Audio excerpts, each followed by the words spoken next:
जाफराबाद में मीडिया से बातचीत करते हुए नवाबजादा गुहराम बुगटी ने कहा है कि आपको पता है ये पिछले चंद दिनों पहले यहाँ एक चोरी हुआ था, डकैती हुआ था शिकारपुर रोड के ऊपर, और हमारे 2 बुगटी वहाँ शहीद हुए हैं और तकरीबन 4-5 दिन हो चुके हैं। और 2 लोग जो उठा कर लेकर गए थे उनको सरकार की तरफ से कोई हिमायत भी नहीं है, हमें कोई यकीन दहानी भी नहीं दिलाया। तो इसलिए अभी हम जा रहे हैं उधर यकजहती के लिए।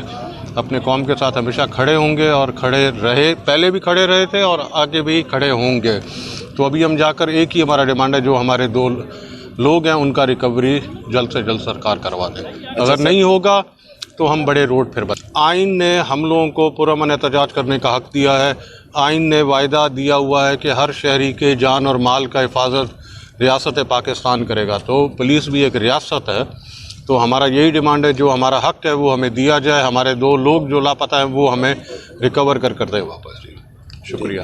सिंध हुकूमत ने कच्चे के डाकुओं को खुली छूट दे रखी है, वो जब चाहें किसी बेगुनाह को कत्ल या अगवा करें। चंद रोज कबल बुगटी बरादरी के 2 ताजरों को डाकुओं और पुलिस की मिली भगत से कत्ल कर दिया गया और 2 अफराद को डाकू अगवा करके ले गए। इस वाक़े की जितनी मजम्मत की जाए कम है। नवाबजादा गुहराम बुगटी ने मजीद कहा है कि हम सिंध में अपनी मगवियों की बाजियाबी के लिए धरने में शिरकत के लिए जा रहे हैं। जब तक मगवी बाजियाब नहीं होंगे तब तक सिंध में एहतजाजन रोड ब्लॉक रहेंगे। हम अपनी एहतजाज को वसी भी करेंगे। वश न्यूज़, जाफराबाद।